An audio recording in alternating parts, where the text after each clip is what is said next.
हरि प्रबोधिनी एकादशी, जिसे हम बोलते हैं देव उठनी एकादशी भी। तो आप सब लोग जानते हैं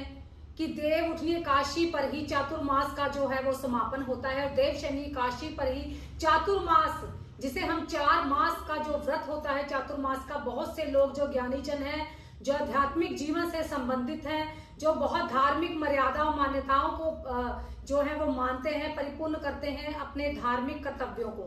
तो श्रद्धा पूर्वक बहुत से लोग हैं जो चातुर्मास को करते हुए इस कार्तिक मास जो चल रहा है इसका भी पालन करते हैं। तो चातुर्मास का व्रत भी रखते हैं। तो भगवान श्री हरि विष्णु जो है वो देव उठनी एकादशी पर जो है देव उठते हैं, देव शयनी एकादशी पर देव जो है वो शयन कर जाते हैं। तो इस प्रकार बात करेंगे देव उठनी एकादशी पर जब देवता जागृत होते हैं तो कौन कौन से कार्य करने चाहिए,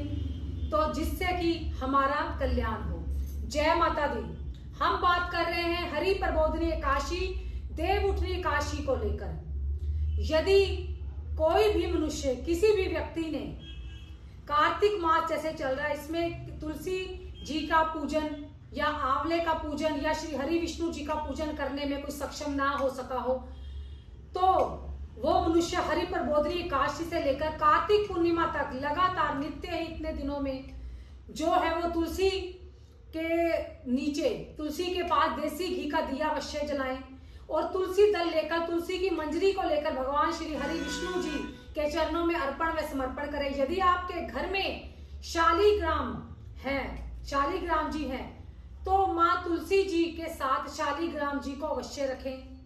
और शालीग्राम के ऊपर भी तुलसी की मंजरी व तुलसी के दल को अवश्य चढ़ाएं। तो इतने दिन आप अपने घर में लक्ष्मी नारायण जी को यदि विराजमान किया है तो उन्हें सात्विक भोजन 4-5 दिन ये जो बनते हैं हरि प्रबोधिनी एकादशी से लेकर कार्तिक पूर्णिमा तक, आप उन्हें सात्विक भोजन, चाहे एक ही समय भोग लगाएं, चाहे 2 समय भोग लगाएं, तुलसी दल डालकर उन्हें भोग लगवाएं, और उस प्रसाद को आप सभी लोग ग्रहण कीजिए। हरि प्रबोधिनी एकादशी पर आप सब लोग जानते हैं कि तुलसी जी का विवाह भी बहुत प्रचलित है, बहुत प्रसिद्ध है। माँ तुलसा जी का जो विवाह है, माँ तुलसी जी का जो विवाह है, ये शुभ कार्य जो है, जो बहुत से पुण्यों को प्राप्त होने से प्राप्त होता है, किसी ऐसे बहुत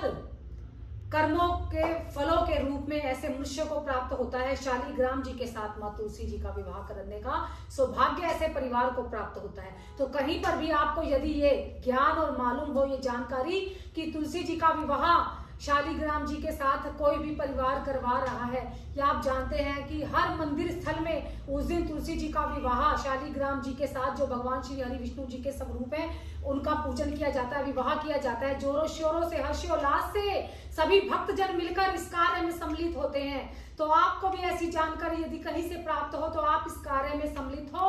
और जाइए, अपने परिवार को लेकर जाइए, और जो भी आपकी सामर्थ्यता के अनुसार, सक्षमता के अनुसार धन, जो आप कुछ भी वस्तुएं आप दे सके तो आप अवश्य दीजिए।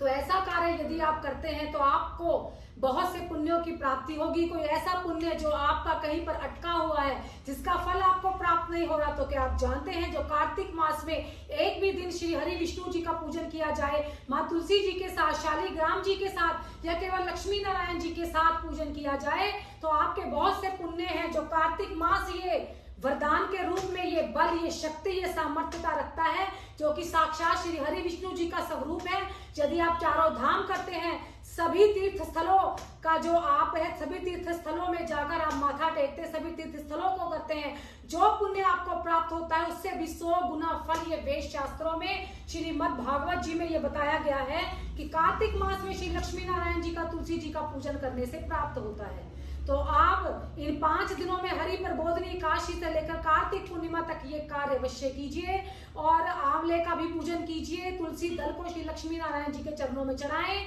और तुलसी जी की मंजरी जो है वो शालीग्राम के ऊपर चढ़ाएं, शालीग्राम जी के चरणों में चढ़ाएं, और लक्ष्मी नारायण जी के चरणों में चढ़ाएं, और शालीग्राम जी को तुलसी जी के साथ रखें। उनसे हरि प्रबोधिनी एकादशी से लेकर कार्तिक पूर्णिमा तक उनको एक दूसरे से अलग नहीं करें। यदि ऐसा आप कार्य अनर्थ करते हैं तो इसका भी जो पाप है वो आपको अवश्य मिलता है। तो इसीलिए ऐसा कोई कार्य ना करें जिससे कि आपके शुभ फलों की जो प्राप्ति है वो रुक जाए, और आपको शुभ फल अवश्य प्राप्त होंगे यदि आप ये कार्य करते हैं। जय माता दी।